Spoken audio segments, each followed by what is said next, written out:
First up tonight is family values, the issue Vice President Dan Quayle is trying to push onto center stage in the 1992 campaign. Twice this week, he made headlines with widely publicized defenses of what he said were the values of the rest of us compared to those of the cultural elite, by which he has indicated he means some academics and members of the national press and the entertainment industry. These comments are just the latest on the traditional values theme Mr. Quayle has been preaching since he brought up the primetime TV program Murphy Brown 3.5 weeks ago. And for those concerned about children growing up in poverty, we should know this. Marriage is probably the best anti-poverty program of all. It doesn't help matters when primetime TV has Murphy Brown, a character who supposedly epitomizes today's intelligent, highly paid professional woman, mocking the importance of fathers by bearing a child alone and calling it just another lifestyle choice. I'm sure that the media elite and Hollywood didn't like the speech that I gave, but the American people support what I'm talking about. I'm talking about values, I'm talking about the family, I'm talking about integrity, I'm talking about opportunity, I'm talking about personal responsibility. And Hollywood and the media elite may not understand that, but America does. Talk about right and wrong, and they'll try to mock us in newsrooms, sitcom studios, and faculty lounges across America. But in the heart of America, in the homes and workplaces and churches, the message is heard. Moral values are what the American people care most about. And that's why I say this about the scorn of the media elite. I wear their scorn as a badge of honor. That unless we change the basic rules of society in our inner cities, and for that matter, among many more fortunate Americans, we cannot expect anything else to change for the better. This requires the hardest kind of change, not just economic, not just political, but cultural change. A change of values and thereby a change in individual behavior. Now we examine these issues the Vice President is raising and debate what place they have in this year's campaign with 4 people. Leon Botstein is president of Bard College in upstate New York. Wendy Sherman is a political consultant who worked in the 1988 Dukakis presidential campaign. Ben Wattenberg is a senior fellow at the American Enterprise Institute. And in Los Angeles, Steve Gooden is a minister and founder of No Compromise Ministries, an organization that advocates sexual abstinence for unmarried people. He joins us tonight from KCET in Los Angeles. Ben Wattenberg, before we talk about the political effect of what the Vice President is saying, let's talk about the substance. Is he on to something when he says that we have, in this country, there's been a general abandonment of traditional family values? I don't know if there has been, but there certainly is the perception that there has been. People are deeply concerned in this country about marriage, about family, about behavior, about pornography, about what you see on television, about religion. Did I mention patriotism? I mean, the list can go on and on and on. And in point of fact, in my judgment, I mean, earlier this year, people were saying the 3 top issues in America were jobs, jobs, and jobs. And I felt then, I feel now, that the 3 top issues are values, values, and values. Now, you can say what the problem, you can differ about what the problems are in values, but they are of enormous consequence in this society. We have a problem with them. The role of the pop culture can be debated. There are some wonderful things about it. There are some terrible things about it. But it is absolutely of the essence of our politics.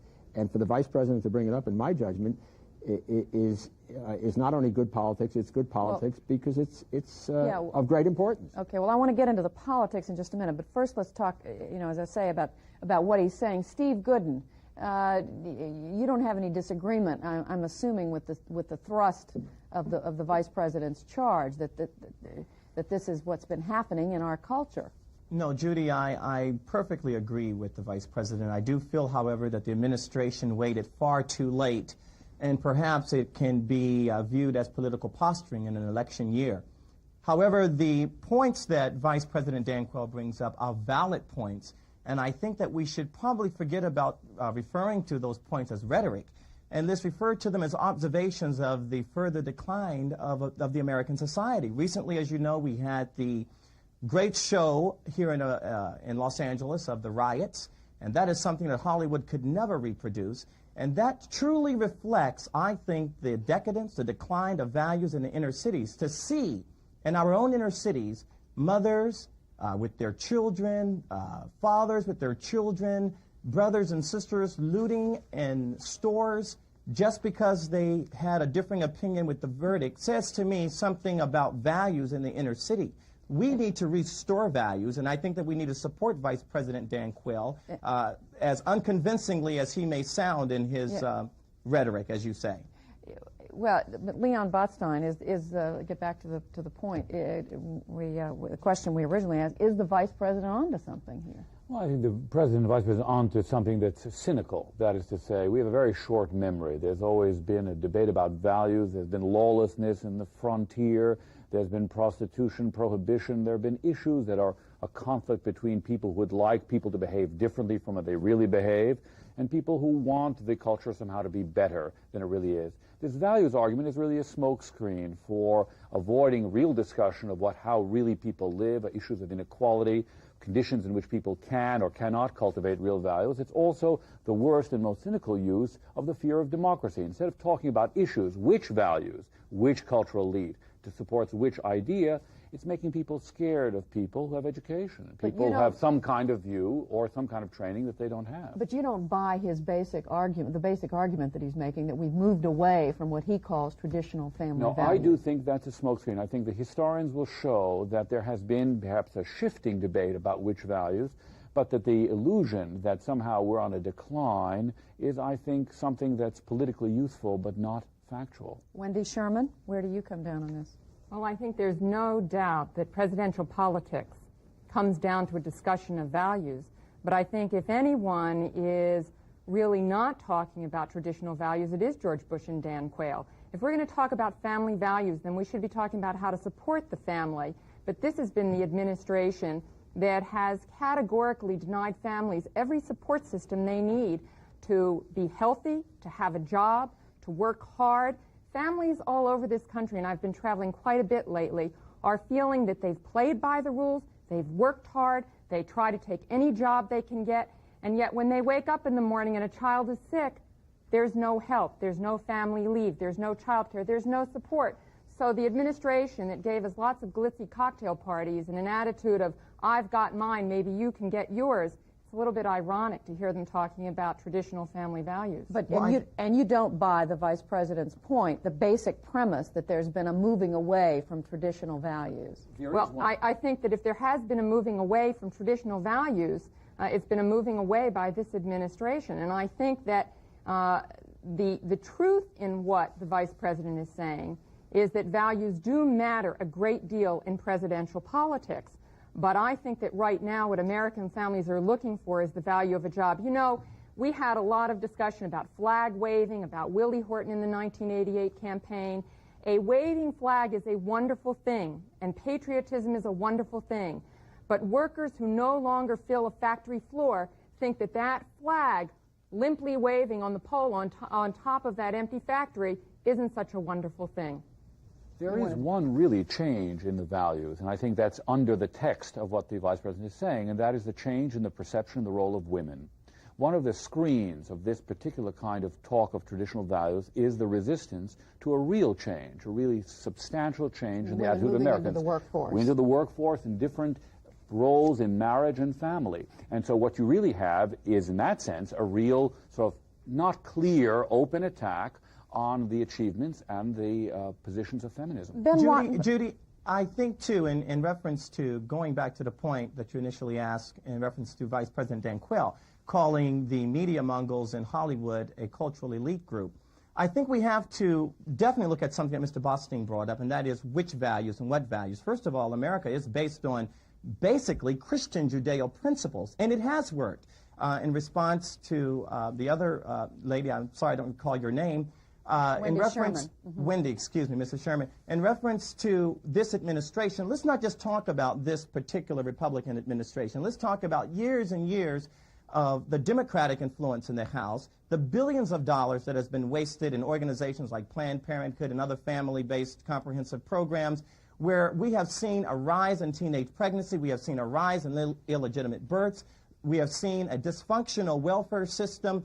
We can no longer afford to bear the brunt of America's illegitimate births. We can no longer afford to bear the brunt of abortions in this country. What we can do is return to traditional values, and hopefully churches will rise up from the south to the north to the east to the west, community groups, grassroots organizations, and take on a responsibility that should not be the responsibility of the government and should not be the responsibility of Hollywood. I believe that when we look at Hollywood and we see shows like Murphy Brown, and we see many recording companies releasing songs that are full of promiscuity, that are full of anti-family lingo, we see that Hollywood indeed has shown the American public that it has no sensitivity to values and to morals and to that is going to be conducive and constructive in building the American family. So and that's what the Vice President is talking about. And you're saying, in other words, that the so-called cultural, that the blame should be spread more widely than just to the so-called cultural elite, that it goes to the political establishment that existed before the Republican administration the last 12 years. Judy, this is neither a Republican or a Democratic issue. This is an issue of the American people, and I think that is a point that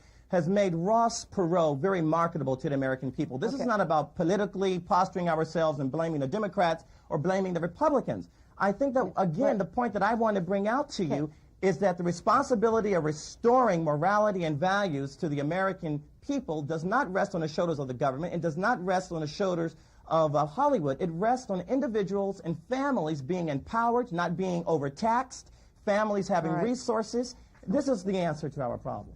Yeah, but you can say that churches should rise up, but this is also a function of government. What we're saying is that the real conditions in which people live, jobs, poverty, the housing, the education, the real problem of the quality of education in the United States being so severe, if you really want to restore or create or promote values, you have to give people the real conditions. Simply in a presidential campaign to talk about values and make people fearful of people in faculty lounges or the media is really a kind of scare tactics which is at odds with the fundamental process of democracy. Yeah, but Ben Wattenberg, is that what it is? Is it a scare tactic, Ben Wattenberg?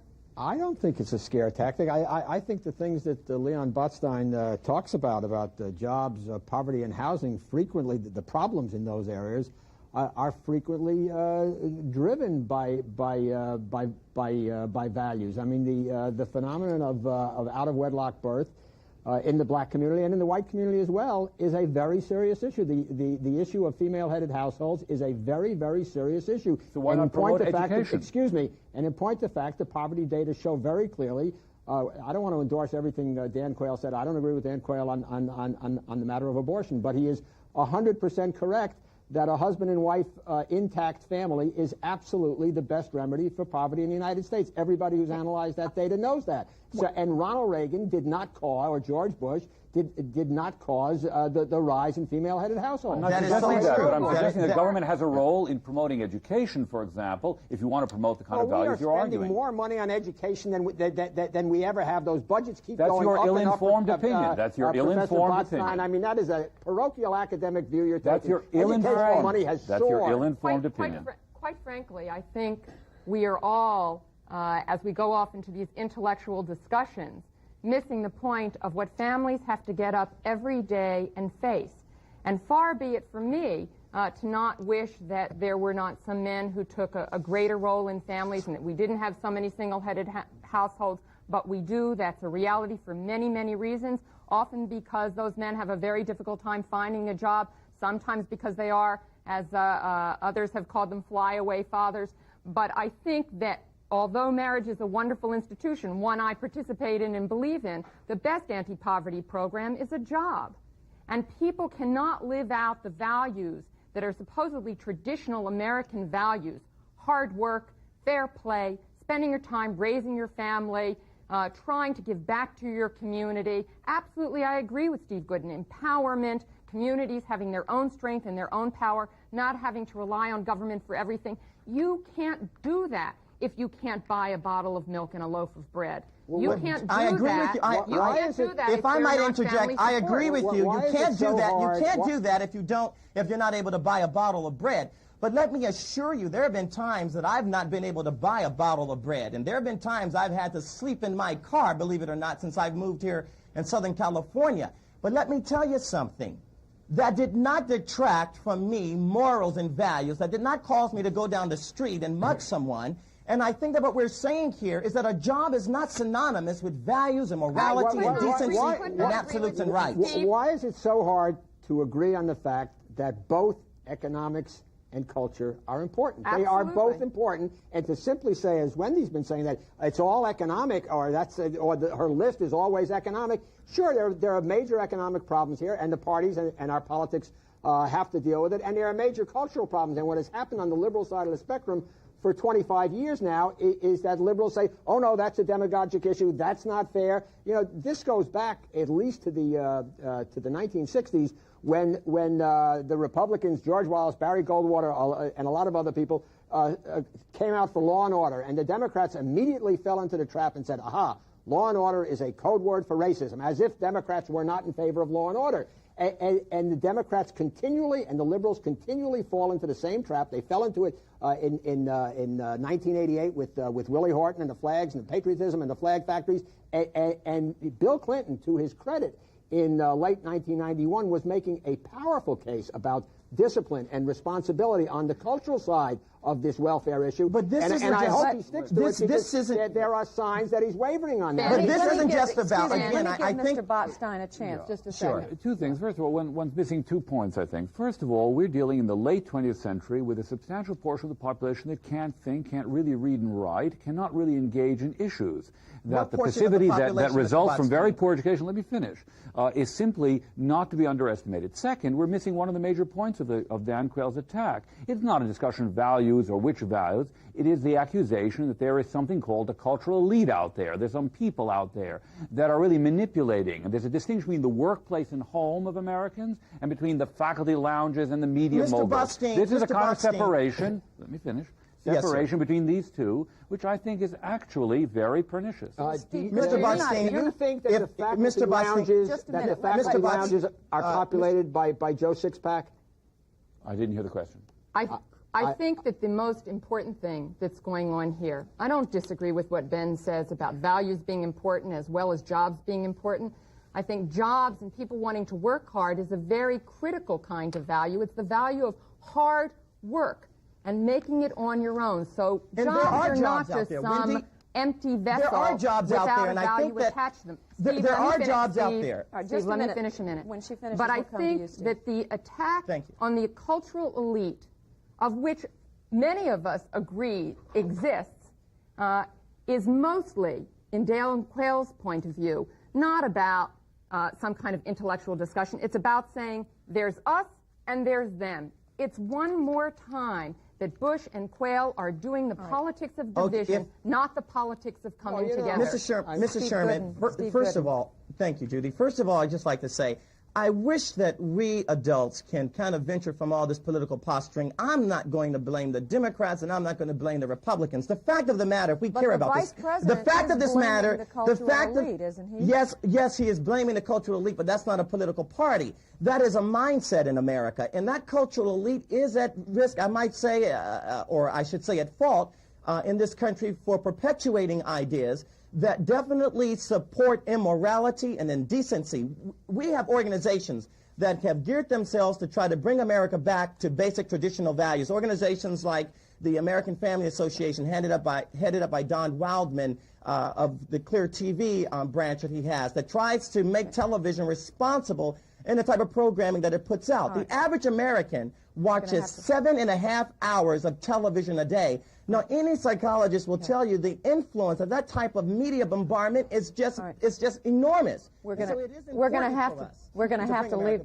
We could go on, I know, but we're going to have to leave it at that. Thank you all for being with us. Jim.